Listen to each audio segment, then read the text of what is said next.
Kasus dugaan korupsi Tata Niaga Timah, selain menetapkan 16 orang sebagai tersangka, Kejaksaan Agung masih memburu dalang di balik aksi yang merugikan negara hingga 271 triliun rupiah. Aset para tersangka juga dikejar. Kejaksaan Agung terus mengembangkan penyidikan dugaan kasus korupsi Tata Niaga Timah wilayah izin usaha pertambangan di PT Timah periode 2015 hingga 2022.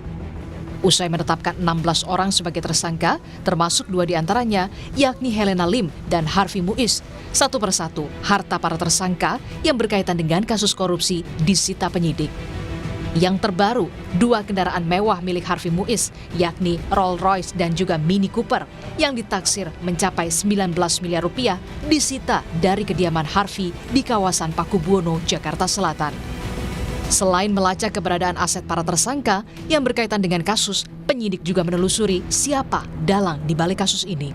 172 saksi telah diperiksa, termasuk pengusaha Robert Bono Susatya. Usai diperiksa, Robert mengaku akan kooperatif. Sebagai warga negara yang baik, saya sudah melakukan kewajiban mentaati peraturan yang ada. Saya sudah diperiksa. Berapa jam Pak kurang tadi mulainya jamnya Pak? Dari jam 9. Direktur Penyidikan Jampitsus Kuntadi bilang pemeriksaan Robert Bono Susatya dilakukan untuk mengetahui ada tidaknya keterkaitan antara tersangka Harvey Muiz dengan Robert dalam kasus dugaan korupsi timah. Hari ini kami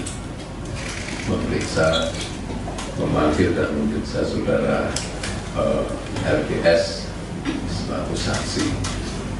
Nah, kita harapkan keterangan-keterangan itu akan membuat terang peristiwa pidana yang sedang terjadi dalam tindak pidana tata kelola timah di wilayah PT Timah. Dugaan TPPU juga disasar oleh Kejaksaan Agung.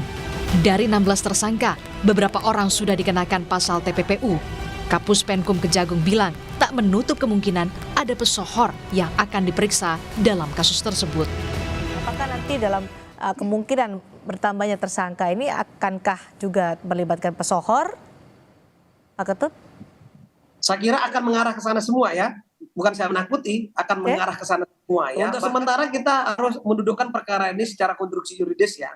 Orang-orang yang memang berada di dalam lingkaran itu. Tapi ke depan mungkin kita kalau menjerat orang-orang yang lain seperti tindak pidana TPPU, pasal 3, 4, dan 5 seperti itu ya. Tidak menutup kemungkinan orang yang menikmati tanpa harus melakukan satu tindak pidana secara langsung terhadap kerusakan lingkungan, ini bisa terjerat. Kejaksaan Agung menyebut kerugian dalam kasus ini mencapai 271 triliun rupiah. Kerugian ini disebut termasuk dampak kerusakan lingkungan dari keberadaan tambang timah ilegal yang pengelolaannya melibatkan para tersangka. Tim Liputan, Kompas TV.